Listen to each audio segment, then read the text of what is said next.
All right, ladies and gentlemen, welcome back to Are You Smarter Than a Libertarian? I'm Jeff, and today we're going to talk about New York City's brand new $127 billion budget. That's billion with a capital B. That's not a typo, that is not inflation adjusted monopoly money. That is an actual proposed operating budget for just one American city. And who's running this shit show?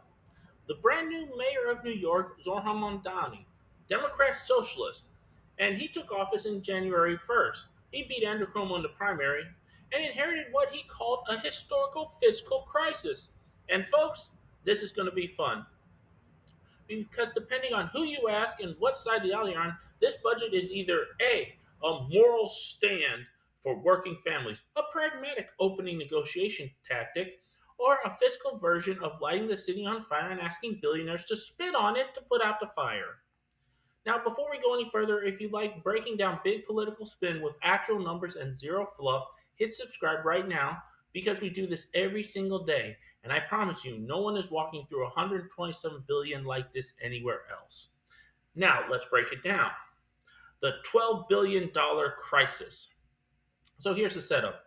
Mamdani said he inherited a $12 billion two-year budget gap from the previous administration under Eric Adams. Now, according to the mayor, essential services were under budgeted. Now, you might be asking, what are these essential services? Rental assistance is the first one, migrant shelter operations, special education, homeless services. He says the previous fiscal plan lowballed reality. Left leaning outlets like The City and The Gothamist basically said, yep, Adams kicked the can down the road. One take. The center outlets like the New York Times say, yes, the gaps are real and the transparency is refreshing. Right leaning outlets say, cool story. Why is the budget still $127 billion? And that is the key number. The new preliminary budget is $127 billion. That is roughly a 9 to 10% increase over last year's $116 billion budget. You notice government likes to spend more and more. So pause. We are not talking about cutting spending in a crisis. We are talking about increasing spending in a crisis. That's like saying, I'm drowning in credit card debt, so I went out and leased a new Lambo. It makes no sense. Now, if this analogy hits you, smash that like button because this is what fiscal insanity looks like in real time. Now, you may be asking, how did the gap shrink? Originally, the gap was pegged at 12 billion. Then something magical happened called free market economics. Wall Street had a good year. Strong bonus season, always good. And higher than expected revenues. About 7.3 billion in upward revenue revisions across fiscal year 26 and 27. Plus 1.5 billion in new state aid from Governor Kathy Hochul. Plus 1.77 billion in agency savings. Suddenly the gap shrinks to about 5.4 billion. So now we are not in apocalypse mode, the sky is falling chicken little. We are now in, this is still a problem, but maybe a calm down mode. And this is where the politics gets spicy. Mamdani says there are two paths, a binary choice. Path one, raise the tax on the wealthy, which he ran on. Roughly a 2% personal income tax surcharge on people earning over $1 million a year. Higher corporate taxes on profitable businesses. Not good ideas. Path two, raise property taxes 9.5% across the board and dip into reserves. The property tax hike would generate roughly 3.7 billion in fiscal year 2027. But here's where it gets real for actual human beings. Under the 9.5% rate hike, a single family home in Park Slope could see about an $800 increase in its annual property tax bill.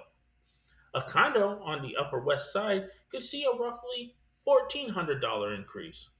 Small residential properties would face an effective increase of about 22%. Apartment buildings would see around a 13.6% increase or more. Commercial properties, roughly 12%.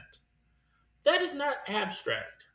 That is groceries, that is childcare, That is rent passed through to the tenants.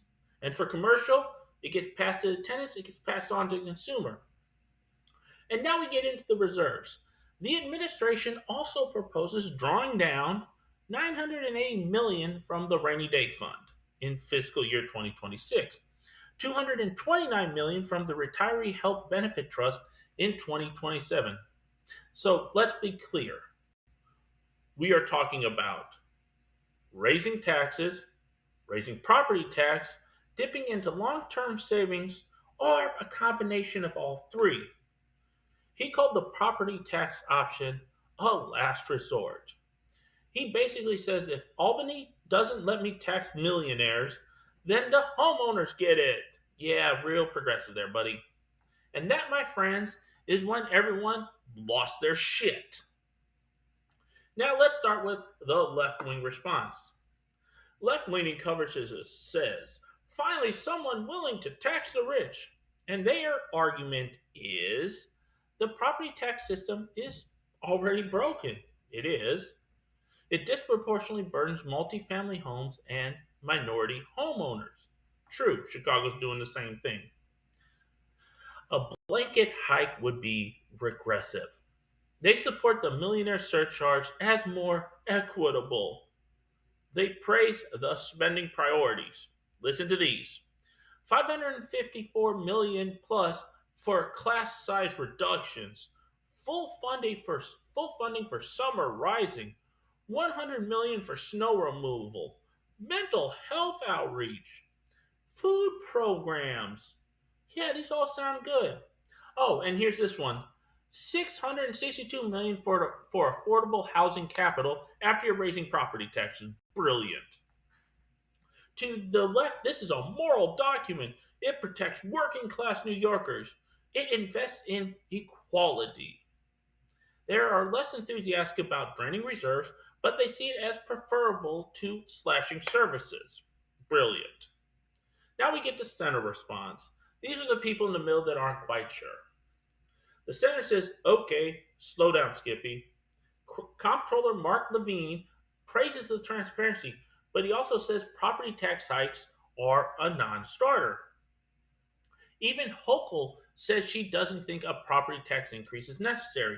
You even have falling out within the own party itself. City council leadership says it should not be on the table whatsoever. More dissent within the Democrat Party. The New York Times frames it as leverage, an opening bid. And for the translation for the non political people, this is political theater. The center also questions drawing nearly $1 billion from the rainy day fund during economic growth, tapping the Retiree Health Benefit Trust, and weakening long term stability. But politicians don't think that way, they think in terms of being reelected. And whether revenue projections are too aggressive. They want pragmatism, they want details, they want fewer vibes and more spreadsheets. Now we get into the right wing response. Now, this is where I want you all to buckle up. And if you're a left winger watching this, great, cool, love you. Please subscribe. The New York Post calls it eye popping. Fox News calls it socialism on steroids. The Wall Street opinion section calls it an ultimatum. And here are their main arguments, and they are valid. The budget is a record $127 billion. There are no meaningful cuts. True. The NYPD budget drops 22 million. Plans to hire 5,000 additional officers are canceled. And now reserves are being tapped. But government does this all the time when it wants to spend on stuff to make sure it keeps getting elected. They warn about middle class homeowners fleeing after $800 and $1,400 hits to the property taxes, businesses relocating, and future retirees paying the price. Politicians only think in terms of the next 4 years. Now, here's the right solution: cut spending, shrink government. Classic right side of the political spectrum thinking. But let's ask the real question here. And here's where my libertarian brain kicks in. New York City is running a $127 billion budget. The economy is strong, supposedly. Wall Street revenues are strong. That is true. and we still have a multi-billion-dollar gap. If your city can't balance the books during boom times, God help you in down times. Now, what happens during a recession? Because we are most likely heading into that right now. You can only tax millionaires so many times before they decide, I'm tired of getting bled, I'm leaving. You can only raise property taxes before homeowners revolt and you have no more housing at all.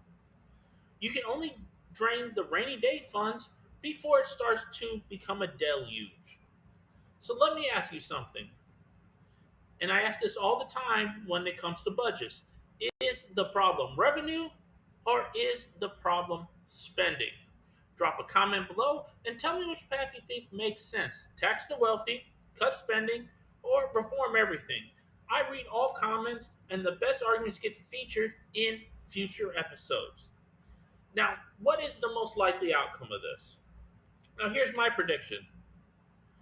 The final adopted budget by June 30th will be no broad property tax hikes, some additional state aid, some negotiated efficiencies, whatever that means, limited reserve uses so you're not taxing future generations, and spending with any budget will be largely left intact.